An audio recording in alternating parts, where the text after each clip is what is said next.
నమస్తే. మనతో పాటు ఆటో యూనియన్ అధ్యక్షుడు వేముల మారన్ ఉన్నాడు. అయితే నిన్న ఆటోలకు సంబంధించి మహాలక్ష్మి పథకం కింద ఫ్రీ బస్ ఏదైతే పెట్టారో దానివల్ల ఆటో యూనియన్లు ఆటోలు చాలా ఇబ్బంది పడుతున్నటువంటి పరిస్థితి.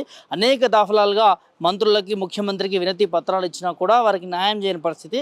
సో ఆ నేపథ్యంలోనే అసెంబ్లీ ముట్టడికని కూడా అనేక కార్మిక సంఘాలతోని ముట్టడికి వెళ్ళిన పరిస్థితి. అక్కడ అందరినీ అదుపులో తీసుకొని అరెస్ట్ చేసినటువంటి పరిస్థితి. ఒకసారి అడిగి తెలుసుకుందాం, అసలు ఏంటి ఇప్పటివరకు కూడా ఎందుకు మళ్ళీ ధర్నాలు చేయాల్సినటువంటి అవసరం ఏమొస్తూ ఉంది, మంత్రుల నుంచి మరి సానుకూలంగా స్పందన రావట్లేదు ఏంటి అనే విషయాలు కూడా చర్చిద్దాం. చెప్పండి, నిన్న ఎట్లా చూస్తారు? నిన్న మిమ్మల్ని అరెస్ట్ చేసినటువంటి అంశాన్ని చూస్తా ఉన్నా, ఏం మొదటిగా మీ ద్వారా తెలంగాణ ప్రజానీకానికి తెలియాల్సిన అంశం ఏంటంటే, నిన్న జరిగినటువంటి ముట్టడి సందర్భంగా రాష్ట్ర వ్యాప్తంగా ఆటో కార్మికులు లేని పోలీస్ స్టేషన్ లేదు. అంటే ఇది రాష్ట్రంలో అనుకోవచ్చు, దేశంలో అనుకోవచ్చు. ఇలాంటి అక్రమ నిర్బంధం, అక్రమ అరెస్టులు నాకు ఊహ వచ్చి నుంచి భవిష్యత్తులో ఇప్పుడు ఒక 40-50 సంవత్సరాలుగా ఈ ఆటో రంగం ఉన్న వాళ్ళు కానీ నేను ఒక 20-25 సంవత్సరాలుగా చూస్తున్నా. ఇలాంటి సందర్భాన్ని మేము ఏ రోజు కూడా చూడలేదు.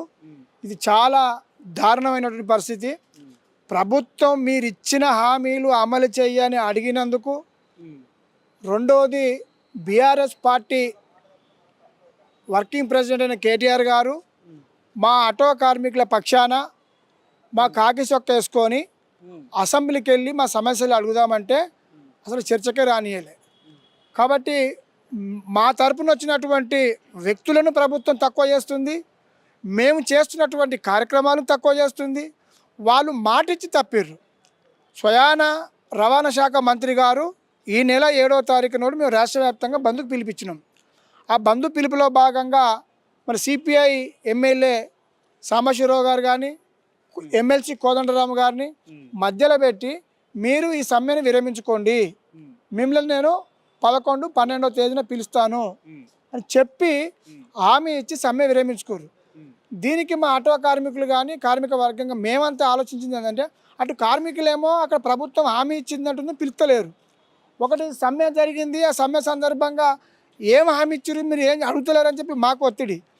ఈ కారణంగానే మేము నిన్న చలో అసెంబ్లీ కార్యక్రమం నిర్వహిస్తే రాష్ట్ర వ్యాప్తంగా ఉన్నటువంటి ఆటో కార్మికులందరినీ అర్ధరాత్రి ఇళ్ళకి లేపుకొచ్చి నిన్న నైట్ వరకు పోలీస్ స్టేషన్లో పెట్టారు.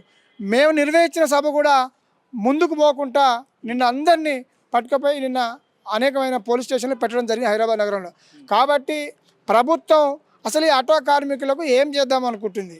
మరి వీళ్ళకింత విషయం ఇచ్చి చంపేస్తాడా మరి ముఖ్యమంత్రి గారు? మరి ఆటో డ్రైవర్లు ఉండొద్దు అనుకుంటున్నా ఈ రాష్ట్రంలో అని చెప్పి ఈ సందర్భంగా మీ ద్వారా నేను ప్రభుత్వం తెలియజేస్తున్నా.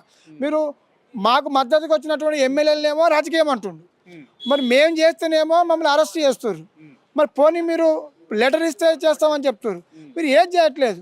మరి ఇలా అనేక మంది, నిన్న కూడా సిద్దిపేటలో ఒక ఆటో డ్రైవర్, ఇక్కడ మేము ముట్టడి కార్యక్రమం నడుస్తూనే ఉంది, సిద్దిపేటలో నిన్న అతను విషయం తీసుకొని చనిపోవడం జరిగింది.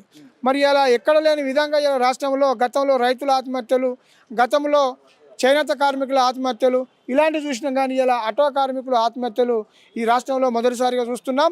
ఈ కాంగ్రెస్ రేవంత్ రెడ్డి నాయకత్వంలో చూస్తున్నాం. కాబట్టి ఇకనైనా ప్రభుత్వం కళ్ళు తెరిచి మా సమస్యని పరిష్కరించాలి. పరిష్కరించిన ఎడల సాధ్యమైనంత వరకు మా పోరాటం ఇల్లే కొనసాగుతుంది. రాష్ట్రంలో ఆటో కార్మికులందరూ ఏకం చేస్తాం. మేము అడుగుతుంది కూడా పెద్ద వాళ్ళ భారం ఏదేం కాదు. సంక్షేమ బోర్డు అంటే ప్రత్యేకమైన నిధులు కూడా ఇవ్వాల్సిన అవసరం లేదు. సెస్ రూపంలో వస్తే దాని బోర్డు ఏర్పాటు చేయమంటున్నాం. 12,000 మీరు చెప్పిందే, మీటర్ రేట్లు పెంచామని మీరు చెప్పిందే. మీటర్ రేట్లు పెంచమంటే ఇప్పుడు స్థానిక ఎలక్షన్స్ వస్తున్నా పెంచలేమంటున్నారు. మరి ఎలక్ట్రానిక్ బండ్లు ఇస్తా అంటున్నావు, డీజిల్ బండ్లు పొమ్మంటున్నావు. అరే నువ్వు మరి డీజిల్ బండ్లను హైదరాబాద్కి పొమ్మంటావు, మూసి పేరుతో మూసి ప్రాంతంలో అంటే జనాలు పొమ్మంటావు. మరి అందరినీ హైదరాబాద్ ఎలగొట్టి మీరు ఒక్కడే ఉందాం అనుకుంటున్నా ఈ రాష్ట్రంలో అని చెప్పి మేమైతే ఈ సందర్భంగా మాకు అనిపిస్తుంది. కాబట్టి ప్రభుత్వం తక్షణం పట్టించుకోవాలి. మా సమస్యలు పరిష్కరించకపోతే భవిష్యత్తులో మరిన్ని కార్యక్రమాలు మరో రూపంలో ఉంటాయని చెప్పి కూడా తెలియజేస్తుంది.